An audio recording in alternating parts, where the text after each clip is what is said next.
بسم اللہ الرحمن الرحیم۔ السلام علیکم ورحمۃ اللہ۔ محترم ناظرین، حضرت جعفر بن سلیمان رحمۃ اللہ علیہ فرماتے ہیں، حضرت مالک بن دینار رحمۃ اللہ علیہ نے فرمایا، ایک مرتبہ حج کے موسم میں حنہ کعبہ کا طواف کر رہا تھا۔ حاجیوں اور عمرہ کرنے والوں کی اتنی کثرت تھی کہ انہیں دیکھ کر تعجب ہوتا تھا۔ میرے دل میں یہ خواہش تھی کہ کاش کسی طرح مجھے معلوم ہو جائے کہ ان لوگوں میں سے اللہ تعالیٰ کی بارگاہ میں کون مقبول ہے، تاکہ میں اس کو مبارکباد دوں، اور جس کے بارے میں معلوم ہو جائے کہ یہ مردود ہے اور اللہ تعالیٰ کی بارگاہ میں اس کا حج قبول نہیں، تو اس کو نیکی کی دعوت دوں اور اس کے لیے دعا کروں۔ جب رات کو میں سویا تو خواب میں کسی کہنے والے نے کہا، اے مالک بن دینار، تو حاجیوں اور عمرہ کرنے والوں کے بارے میں فکر مند ہے تو سن، اس مرتبہ اللہ تعالی نے ہر چھوٹے بڑے، مرد و عورت، سفید و سیاہ رنگت والے، عربی و عجمی، العرض، ہر حج اور عمرہ کرنے والے کو بخش دیا ہے، لیکن ایک شخص کی مغفرت نہیں کی گئی۔ اللہ کا اس شخص پر بہت زیادہ غضب و غصہ ہے اور اللہ اس سے ناراض ہے۔ اس کا حج قبول نہیں کیا گیا بلکہ اس کے منہ پر مار دیا گیا ہے۔ حضرت مالک بن دینار رحمۃ اللہ علیہ فرماتے ہیں، اس خواب کے بعد میری جو حالت ہوئی اس سے اللہ ہی بہتر جانتا ہے۔ میں نے یہ گمان کر لیا کہ وہ مغضوب شخص شاید میں ہی ہوں اور اللہ مجھ سے ناراض ہے۔ میں بہت پریشان رہا، سارا دن اسی غم و فکر میں گزر گیا۔ پھر دوسری رات تھوڑی دیر کے لیے میری آنکھ لگی تو پھر مجھے اسی طرح کا خواب نظر آیا اور ایسے ہی غیبی آواز سنائی دی۔ پھر کہا گیا، اے مالک بن دینار، تو وہ نہیں جس کا ذکر کیا گیا ہے، بلکہ وہ خراسان کا ایک شخص ہے جو بلخ شہر میں رہتا ہے۔ اس کا نام محمد بن ہارون بلخی ہے۔ اللہ اس سے شدید ناراض ہے۔ اس کا حج قبول نہیں بلکہ اس کے منہ پر مار دیا گیا ہے۔ حضرت مالک بن دینار رحمۃ اللہ علیہ فرماتے ہیں، میں صبح خراسان سے آئے ہوئے حاجیوں کے قافلے میں گیا، انہیں سلام کیا اور ان سے پوچھا، کیا تم میں بلخ شہر کے حجاج موجود ہے؟ انہوں نے کہا، ہاں، ہم میں بلخ کے کئی حاجی موجود ہے۔ میں نے پھر پوچھا، کیا تم میں کوئی محمد بن ہارون بلخی ہے؟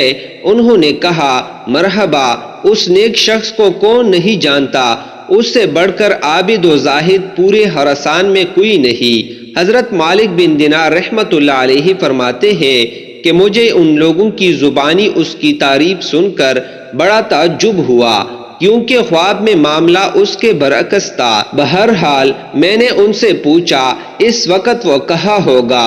لوگوں نے کہا، وہ 40 سال سے مسلسل روزے رکھ رہا ہے اور ساری رات عبادت میں گزار دیتا ہے۔ اگر تم اس سے تلاش کرنا چاہتے ہو تو مکہ مکرمہ کے کسی ٹوٹے پھوٹے مکان میں تلاش کرو، وہ ایسے ہی جگہوں میں قیام کرتا ہے۔ ان لوگوں سے یہ معلومات حاصل کرنے کے بعد میں مکہ شریف کے ویران علاقے کی طرف گیا اور اس ابن ہارون کو ڈھونڈنے لگا۔ بالآخر ایک دیوار کے پیچھے میں نے ایک شخص کو دیکھا۔ میں نے جان لیا کہ یہی ابن ہارون ہے۔ اس کی حالت یہ تھی کہ اس کا سیدھا ہاتھ کٹا ہوا تھا اور اس ہاتھ کی ہڈی میں سوراخ کر کے زنجیر گلے میں ڈال دی گئی تھی۔ ابن ہارون نے اپنے کٹے ہوئے ہاتھ کو زنجیر کی مدد سے گردن سے لگایا ہوا تھا۔ اسی طرح اس نے اپنے قدموں میں بھی بیڑیاں ڈال رکھی تھی اور وہ مشغول عبادت تھا۔ جب اس نے میرے قدموں کی آہٹ سنی تو وہ میری طرف متوجہ ہوا اور کہنے لگا، اے اللہ کے بندے، تو کون ہے اور کہاں سے آیا ہے؟ میں نے کہا، میرا نام مالک بن دینار رحمۃ اللہ علیہ ہے اور میں بصرہ شہر کا رہنے والا ہوں۔ وہ کہنے لگا، اچھا، تم وہی مالک بن دینار رحمۃ اللہ علیہ ہو جن کی علم اور زہد و تقوی کے ڈنکے پورے عراق میں بج رہے ہیں۔ میں نے کہا، عالم تو اللہ تعالیٰ کی ذات ہے اور زاہد و عابد حضرت عمر بن عبدالعزیز رحمۃ اللہ علیہ ہے۔ وہ اگر چاہے تو خوب عیش و عشرت سے زندگی گزار سکتے ہیں، لیکن بدشاہت کے باوجود انہوں نے زہد و تقوی اختیار کیا ہے اور دنیا سے بے رغبتی اختیار کی ہے۔ ہمیں تو دنیاوی نعمتیں میسر ہی نہیں، اس لیے ان سے دور ہے۔ اس نے مجھ سے کہا، اے مالک بن دینار رحمت اللہ علیہ، تم میرے پاس کس لیے آئے ہو؟ اگر تم نے میرے بارے میں کوئی خواب دیکھا ہے تو بیان کرو۔ میں نے کہا، مجھے تمہارے سامنے وہ خواب بیان کرتے ہوئے شرم محسوس ہو رہی ہے۔ تو وہ کہنے لگا، اے مالک بن دینار رحمت اللہ علیہ، تم نے جو خواب دیکھا ہے وہ بیان کرو اور مجھ سے شرم نہ کرو۔ حضرت مالک بن دینار رحمت اللہ علیہ فرماتے ہیں کہ بالآخر میں نے اس سے اپنا خواب سنایا۔ خواب سن کر وہ کافی دیر تک روتا رہا، پھر کہنے لگا، اے مالک بن دینار رحمت اللہ علیہ، مسلسل 40 سال سے میرے بارے میں حج کے موقع پر اسی طرح کا خواب کسی نیک و زاہد بندے کو دکھایا جاتا ہے اور اسے بتایا جاتا ہے کہ میں جہنمی ہوں۔ حضرت مالک بن دینار رحمت اللہ علیہ فرماتے ہیں کہ یہ باتیں سن کر میں نے اس سے پوچھا، کیا تیرے اور اللہ عز و جل کے درمیان کوئی بہت بڑا گناہ حائل ہے؟ اس نے کہا، ہاں، میرا گناہ زمین و آسماں اور عرش و فرش سے بھی بڑا ہے۔ میں نے کہا، مجھے تم اپنا وہ گناہ بتاؤ تاکہ میں لوگوں کو اس کے ارتکاب سے بچاؤں اور انہیں اس گناہ سے ڈراؤں جس کی سزا تم بھگت رہے ہو۔ تو وہ کہنے لگا، اے مالک بن دینار رحمت اللہ علیہ، میں شراب کا عادی تھا اور ہر وقت شراب کے نشے میں مدہوش رہتا۔ ایک مرتبہ میں اپنے ایک شرابی دوست کے پاس گیا، میں نے وہاں خوب شراب پی، پھر جب مجھ پر نشہ طاری ہونے لگا اور میرے عقل پر پردہ پڑ گیا تو میں نشے کی حالت میں گرتا پڑتا اپنے گھر پہنچا اور دروازہ کٹکھٹایا۔ میری زوجہ نے دروازہ کھولا، میں گھر میں داخل ہوا تو میری والدہ تنور میں آگ جلا کر لکڑیاں ڈال رہی تھی اور اس میں خوب آگ بھڑک رہی تھی۔ جب میری والدہ نے مجھے نشے کی حالت میں دیکھا تو میری طرف آئی، میں لڑکھڑا کر گرنے لگا تو اس نے مجھے تام لیا اور کہنے لگی، آج شعبان المعظم کی آخری تاریخ ہے اور رمضان المبارک کی پہلی رات شروع ہونے والی ہے۔ لوگ صبح روزہ رکھیں گے اور تیری صبح اس حالت میں ہوگی کہ تو شراب کے نشے میں ہوگا۔ کیا تجھے اللہ سے حیا نہیں آتی؟ یہ سن کر مجھے غصہ آ گیا اور میں نے ایک گونسا اپنی والدہ کے سینے پہ مارا اور اس سے اٹھا کر جلتے ہوئے تنور میں ڈال دیا۔ میں اس وقت نشے میں تھا اور میرے ہوش و حواس بحال نہ تھے۔ جب میری زوجہ نے یہ دردناک منظر دیکھا تو اس نے مجھے دھکیل کر ایک کوٹری میں بند کر دیا اور باہر سے کنڈی لگا دی تاکہ پڑوسی میری آواز نہ سن سکے اور انہیں معاملے کی خبر نہ ہو۔ میں اسی طرح نشے کی حالت میں پڑا رہا۔ جب رات کافی گزر گئی تو مجھے ہوش آیا۔ اب میرا نشہ دور ہو چکا تھا۔ میں دروازے کی طرف بڑھا تو دروازہ بند تھا۔ میں نے اپنی زوجہ کو آواز دی کہ دروازہ کھولو۔ اس نے بڑی سخت لہجے میں جواب دیا، میں دروازہ نہیں کھولوں گی۔ میں نے کہا، آخر تم مجھ سے اتنی ناراض کیوں ہو؟ آخر میں نے ایسی کون سی خطا کی ہے؟ اس نے کہا، تو نے اتنی بڑی خطا کی ہے کہ تو اس لائق ہی نہیں کہ تجھ پر رحم کیا جائے۔ میں نے کہا، آخر بات کیا ہے؟ مجھے بھی تو معلوم ہو جائے کہ میں نے کیا بری حرکت کی ہے۔ میری زوجہ نے کہا، تو نے اپنی ماں کو قتل کر دیا ہے اور اس سے جلتے ہوئے تنور میں ڈال دیا ہے اور اب وہ جل کر کوئلہ بن چکی ہے۔ جب میں نے یہ بات سنی تو مجھ سے نہ رہا گیا اور میں نے دروازہ اکھاڑ پھینکا اور تنور کی طرف لپکا۔ جب تنور میں دیکھا تو میری والدہ جل کر کوئلہ ہو چکی تھی۔ میں یہ حالت دیکھ کر بہت افسردہ ہوا اور الٹے قدموں ٹوٹے ہوئے دروازے کی طرف بڑھا، اپنا ہاتھ چوکھٹ پر رکھا اور اس ہاتھ کو کاٹ ڈالا جس سے میں نے اپنی ماں کو گونسا مارا تھا۔ پھر میں نے لوہا گرم کر کے اس ہاتھ کی ہڈی میں سوراخ کیا اور اس میں زنجیر ڈال کر گلے میں لٹکا لیا۔ پھر اپنے دونوں پاؤں میں بھی بیڑی ڈال لی اس وقت میری ملکیت میں 8,000 دینار تھے، وہ سب کے سب میں نے غروب آفتاب سے قبل صدقہ کر دیے۔ 26 لونڈیاں اور 23 غلام آزاد کیے اور اپنی تمام جائیداد اللہ عز و جل کے نام پر وقف کر دی۔ اب مسلسل 40 سال سے میری یہ حالت ہے کہ دن میں روزہ رکھتا ہوں اور ساری رات اپنے پروردگار کی عبادت کرتا ہوں، اور 40 دن کے بعد کھانا کھاتا ہوں۔ صرف افطاری کے وقت تھوڑا سا پانی اور کوئی معمولی سی چیز کھا لیتا ہوں۔ میں ہر سال حج کرنے آتا ہوں اور ہر سال کسی عالم و زاہد کو میرے متعلق ایسا ہی خواب دکھایا جاتا ہے جیسا کہ آپ کو دکھایا گیا ہے۔ یہ ہے میری ساری دستان عبرت کا نشان۔ حضرت مالک بن دینار رحمت اللہ علیہ فرماتے ہیں، یہ سن کر میں نے اس کے چہرے کی طرف اپنا ہاتھ بڑھایا اور کہا، اے منحوس انسان، قریب ہے کہ جو آگ تجھ پر نازل ہونے والی ہے وہ ساری زمین کو جلا ڈالے۔ پھر میں وہاں سے ایک طرف ہو گیا اور ایک جگہ چھپ گیا تاکہ وہ مجھے نہ دیکھ سکے۔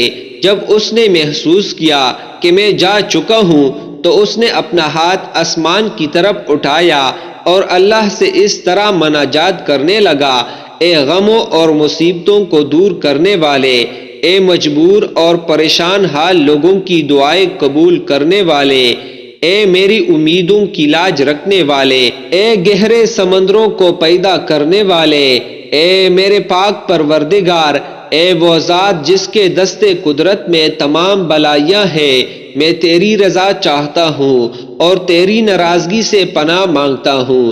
تو اپنے عفو و کرم کے صدقے مجھے عذاب سے محفوظ رکھ اور مجھے اپنی ناراضگی سے بچا۔ اے میرے پاک پروردگار، میں تیری تعریف نہیں کر سکتا، تو ایسا ہی ہے جیسا تو نے اپنی تعریف خود بیان فرمائی ہے۔